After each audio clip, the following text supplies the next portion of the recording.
South ఇండియాలోనే అతి తక్కువ ధరలకే రత్నాలందించే ఏకైక సంస్థ 6JVR. ఏడాదికి 1,57,00,000 రూపాయల జీతం ఇస్తాం. మీరు స్కాట్లాండ్లోని అందమైన ప్రదేశానికి వెళ్తారా అంటే మీరేమంటారు? యునైటెడ్ కింగ్డమ్ మారుమూల ప్రాంతంలోని హెబ్రిడెస్ దీవుల సముదాయంలో భాగమైన ఈస్ట్ బెన్బెక్యులా దీవుల్లో పనిచేసే డాక్టర్లకు ఈ జీతం ఇస్తామని చెబుతున్నారు. ఈ దీవులకు దగ్గరలోనే ఉన్న రమ్ అనే మరో దీవిలో తల్లిదండ్రులు తమ పిల్లలకు చదువు చెప్పే టీచర్ల కోసం ఎదురు చూస్తున్నారు. ఇక్కడ పని చేయడానికి ఆసక్తి చూపించే టీచర్లకు 68,000 పౌండ్ల జీతం ఇస్తామని చెబుతున్నారు. భారత కరెన్సీలో ఇది 71.47 లక్షల రూపాయల జీతం. స్కాట్లాండ్లోని మారుమూల గ్రామీణ ప్రాంతాల్లో నియామకాల సంక్షోభాన్ని ఎదుర్కొనేందుకు అధిక వేతనాలను ఆఫర్ చేస్తూ ఆకర్షించే ప్రయత్నం చేస్తున్నారు. స్థానికులకు సంబంధించినంతవరకు ఇవి ఉద్యోగాల కంటే చాలా ఎక్కువ. స్కాట్లాండ్ దీవుల్లోని ప్రజలతో కలిసి జీవించేందుకు కొత్త వారిని అక్కడకు తీసుకురావడంతో పాటు వారికి అవసరమైన సేవలను పొందడం కూడా ఇందులో కీలకమైన అంశం. ఇక్కడకు వచ్చేవారి వృత్తి నిపుణుల జీవిత భాగస్వాములు కూడా ఉద్యోగ ఉపాధి అవకాశాలు కల్పించేందుకు మేము ప్రయత్నిస్తున్నాం అని స్థానిక అధికారులు చెప్తున్నారు. మారుమూల ప్రాంతంలోని ఓ దీవికి వచ్చి ఇక్కడ ఉన్న ప్రజలతో కలిసి ఉండాలని, ఇక్కడ ఉద్యోగం చేయాలని అందరూ అనుకోరు. మరీ ముఖ్యంగా ఆరోగ్య రంగంలో నిపుణులకు ఉద్యోగానికి సంబంధించిన ఈస్ట్ బెన్బెక్యులా లాంటి ప్రదేశాలను అంతగా ఇష్టపడరు. బెన్బెక్యులాకు అవసరమైన వైద్య సేవల దృష్ట్యా ఈ మారుమూల ప్రాంతాల్లో పనిచేసే వారిని ప్రోత్సహించేందుకు నేషనల్ హెల్త్ సర్వీస్ ఇక్కడికి వచ్చేవారికి 40% అధిక జీతం ఇస్తామని చెబుతోంది.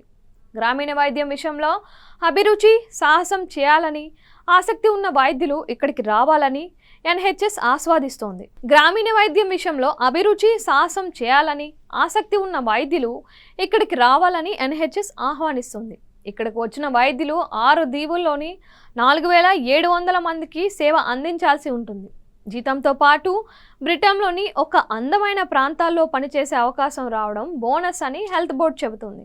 ఉద్యోగానికి ఎంపికైన అభ్యర్థులు తాము ఉన్న ప్రాంతం నుంచి దీవులకు వచ్చేందుకు అయ్యే ఖర్చులను కూడా ప్రభుత్వమే చెల్లిస్తోంది. దీంతో పాటు వీరిని గోల్డెన్ హాలో పేరుతో ఆహ్వానిస్తూ అందుకు 10,000 యూరోలను అందిస్తోంది. దీవుల్లో వైద్య సేవలు అందించేందుకు అవసరమైన వైద్యులు, నర్సుల ఎంపిక విషయంలో అనేక సవాళ్లు ఎదుర్కొంటున్నామని స్థానిక అధికారులు చెప్తున్నారు. అధిక జీతం ఇవ్వడం వల్ల కొంతమంది ఇక్కడ సేవలు అందిస్తూ ఇక్కడే స్థిరపడతారని భావిస్తున్నట్లు చెప్పారు. ఇక్కడికి వచ్చేవారు సుస్థిరంగా సేవలు అందించడంతో పాటు ఇక్కడ ప్రజలతో కలిసి జీవించాలని అనుకుంటున్నాం అని ఆయన చెప్తున్నారు. రమ్ దీవిలోని కిన్లోచ్ అనే ఊరిలో 40% మంది మాత్రమే జీవిస్తున్నారు. రమ్ దీవిలోని ప్రాథమిక పాఠశాలలో 5 విద్యార్థులు చదువుకుంటున్నారు. వారి వయసు 5 నుంచి 11 ఏళ్ల లోపే. ఇక్కడ పని చేసేందుకు వచ్చే హెడ్ టీచర్కు 62 పౌండ్ల జీతం అంటే 65 లక్షల రూపాయలు ఇస్తామని హైలాండ్ కౌన్సిల్ చెబుతోంది. దీంతో పాటు మారుమూల ప్రాంతంలో పని చేస్తున్నందుకు గాను అదనంగా మరో 5,500 పౌండ్లు ఇస్తామని ప్రకటించింది. ఈ ఉద్యోగం చేసేందుకు కొంతమంది ముందుకు వచ్చినట్లు కౌన్సిల్ తెలిపింది. అయితే నియామక ప్రక్రియ ఇంకా పూర్తి కాలేదని వివరించారు. ప్రధాన భూభాగం నుంచి 90 నిమిషాల పడవ ప్రయాణం చేస్తే రమ్ దీవి వస్తుంది. ఇక్కడ కొన్ని హైడ్రో ఎలక్ట్రిక్ ప్రాజెక్టుల ద్వారా విద్యుత్పత్తి జరుగుతోంది. ఈ దీవిలో ఎర్ర జింకల సంఖ్య చాలా ఎక్కువ. దీవులో ఎక్కువ భూమి స్కాటిష్ ప్రభుత్వం స్వాధీనంలో ఉంటుంది. 4 ఏళ్ల క్రితం కిన్లోచ్లో 4 ఇళ్లు నిర్మించారు. తాము ఇస్తున్న పారితోషికాల వల్ల కొంతమంది యువకులు వారి కుటుంబాలతో కలిసి ఈ దీవులకు వస్తారని, వారికి ఈ దీవులు చాలా సౌకర్యవంతంగా ఉంటాయని రమ్ కమ్యూనిటీ ట్రస్ట్ చెబుతోంది. ఆడ్నా ముచ్చన్ ద్వీపకల్పంలోని కిల్చోన్ ప్రైమరీ స్కూల్లో 15 మంది పిల్లలకు చదువు చెప్పేందుకు టీచర్ నియామకానికి 53,000 పౌండ్లు ఇస్తామని ప్రకటన ఇచ్చింది. తరువాత రమ్ దీవిలో స్కూల్ టీచర్ కోసం ప్రకటన ఇచ్చారు. 2022లో షెట్లాండ్ దీవికి 16 మైళ్ళ దూరంలో ఉన్న మరో దీవిలో ప్రాథమిక పాఠశాలలో పనిచేసేందుకు వచ్చే టీచర్కు 62,000 పౌండ్ల జీతంతో పాటు 3 బెడ్రూమ్ ఇల్లు కూడా ఇస్తామని ప్రకటించారు. ఈ దీవిలో 28 మంది ఉంటున్నారు. స్కూల్ ఉన్న ప్రాంతం, ఆ దీవిలో జనాభా, మౌలిక వస్తువులు లాంటి అంశాలను దృష్టిలో పెట్టుకొని టీచర్లను నియమించడానికి జీతంతో పాటు రకరకాల ఇతర ప్రోత్సాహకాలు అందిస్తున్నామని హైలాండ్ కౌన్సిల్ చెబుతోంది.